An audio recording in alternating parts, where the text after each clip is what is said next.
أعوذ بالله من الشيطان الرجيم.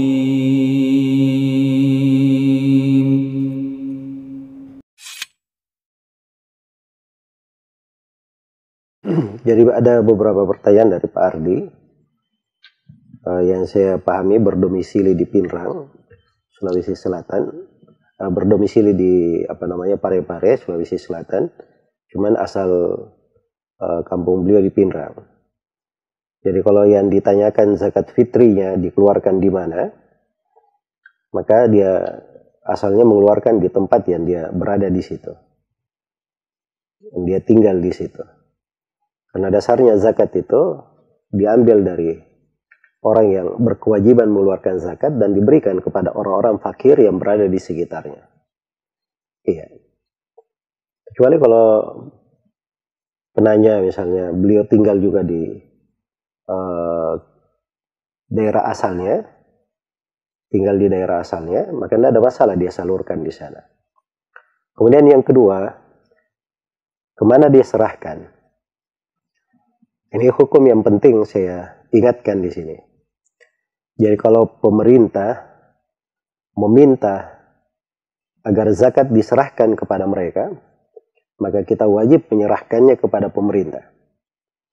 Tapi di Indonesia ini dimaklumi pemerintah tidak mewajibkan ya, untuk hal tersebut.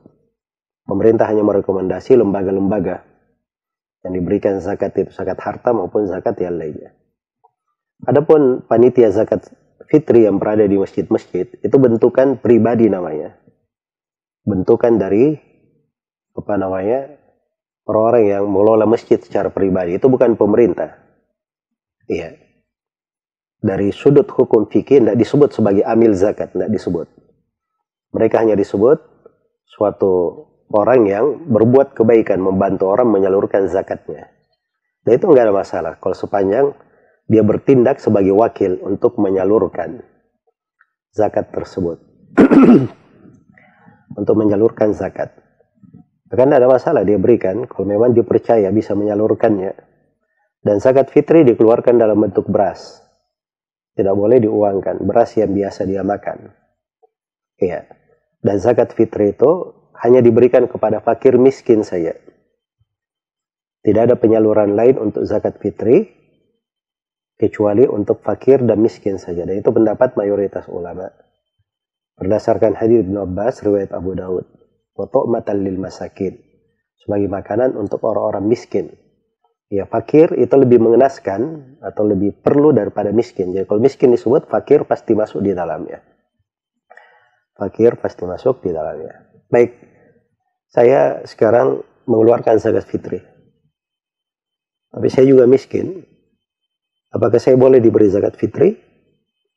Jawabannya boleh, nggak ada masalah. Ya. Jadi terkait dengan kewajiban dia itu lain, terkait dengan hak dia itu perkara yang berbeda. Jadi kewajibannya misalnya mengeluarkan zakat. Saya di rumah saya di malam Idul Fitri, saya punya kelebihan makanan. Makanan pokok saya untuk anak-anak dan keluarga saya misalnya. Dalam sehari cuma 2 liter beras. Saya punya beras di rumah 20 liter. Maka itu kadar lebih. Nah, lebih ini saya punya kewajiban untuk mengeluarkannya. Iya. Walaupun saya misalnya di sudut lain saya juga kekurangan, masuk di dalam golongan orang miskin misalnya. Iya. Tetapi untuk kewajiban zakat begitu aturannya. Dan terkait dengan keberhakan menerima dilihat pada kondisinya.